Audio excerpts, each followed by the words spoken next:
há uns 5 anos atrás, teve um outro francês. Os franceses estão muito ligados na questão de navegação extrema, assim. Eles gostam de navegação, eles têm um histórico, uma cultura marítima muito forte. E teve um francês chamado Jean-Jacques Savin, que ele atravessou o Atlântico dentro de um barril. Achei. Pica-pau, lembrou do pica-pau, né?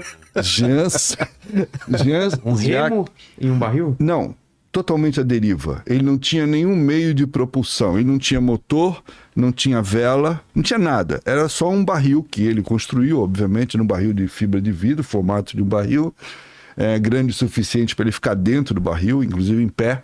Isso aí. Esse é o Jean-Jacques Savin. E ele colocou o barril dele nas Ilhas Canárias com o objetivo de chegar em Guadalupe, no Caribe, e chegou. Pelas correntes? Pelas correntes. No começo ele passou um perrengue porque ele dizia que ele era passageiro do oceano, porque ele só ia para onde a correnteza levasse ele, o vento levasse ele, porque ele não tinha como manobrar. Ele não tinha que dizer eu quero ir para lá, eu quero ir para cá. Ele ia para onde levasse, né? E no começo ele saiu das ilhas e a correnteza pegou ele de surpresa e começou a levar ele para o norte, quando ele deveria seguir para leste. Então ele começou a subir, começou a ficar meio assustado, mas depois ele entrou em outra correnteza e acabou tomando o rumo dele. E isso foi muito recente, como eu falei, 5 ou 6 anos atrás. E ele tinha um meio de comunicação, então ele ia fazendo diariamente, ele fazia relatos, era muito interessante a viagem dele. Painel solar Só ali que, já, né? Isso é um senhor, ele tinha 70 e poucos anos de idade, sozinho, dentro do barril. O que os caras não fazem pra fugir do casamento, né? E ele conta um episódio que ele, no meio da travessia, ele viu que estava vindo um navio e ele passou um rádio para o navio falando, olha, eu tô aqui, né? Você tá me vendo? O cara falou assim, não tô vendo nada. Imagina, os caras viram um negocinho pequenininho desse. Ele falou assim, eu tô aqui, mas eu não tenho como desviar de você. Aí isso que o cara do navio fala assim, mas você é um náufrago? Você aconteceu o que com o seu barco? Ele falou, não, é que eu tô numa embarcação que não tem como mover. Quer dizer, o cara não entendeu nada, né? Como é que ele podia estar dentro de um barril. Mas ele conseguiu. Ele conseguiu fazer a travessia. Né? Não ser atropelado, né? Mas, ironicamente, 2 anos depois que ele fez isso, que foi uma coisa inédita, nunca ninguém tinha atravessado o Atlântico totalmente à deriva de propósito. Atravessou como náufrago. Ele estudou as correntes. Exatamente. Ele sabia, ele estudou as correntes, mas ele estava sujeito a qualquer intempérie, né? Se o vento soprar ao contrário, ele vai para onde o vento soprar. E ele tinha calculado mais ou menos a duração da viagem dele e passou um perrengue de final de comida, já não tinha muita coisa, ele escrevia isso.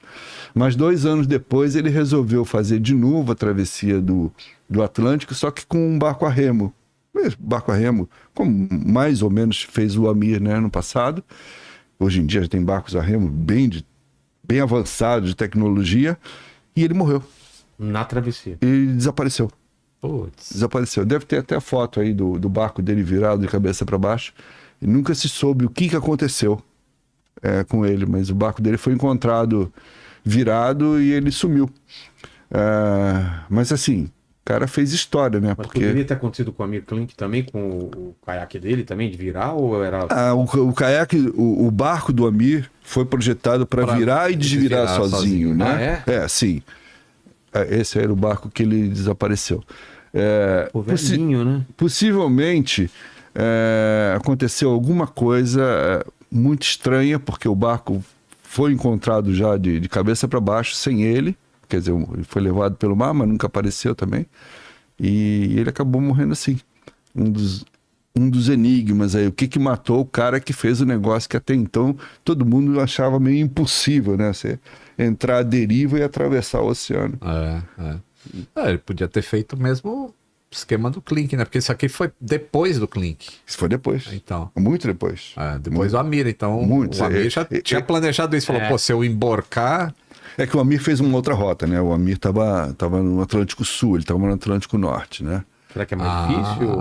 Não. A rota que ele fez, tanto com o barril quanto com o barco, é uma rota muito conhecida, digamos assim, pelo pessoal. É uma corrente que passa ali pelas Ilhas Canárias, Cabo Verde, e ela cruza o Atlântico, ela vai bater no Caribe. Em algum momento você vai chegar no Caribe. Pode chegar morto, mas em algum momento você chega lá, porque a corrente vai te levar. Foi a mesma rota que o piloto usou com windsurf, todo mundo usa mais ou menos essa rota. O que não quer dizer que é fácil, né? Ah, tá. Quantas horas você voa de avião para cruzar o Atlântico a 1.000 km por hora? Leva umas 3, 4 horas, não é? Por aí, 4 horas e meia. Por aí você vê como é grande o negócio, né?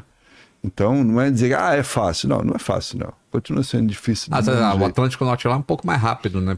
Principalmente se for no sentido dos Estados Unidos para a Europa, por causa da corrente de...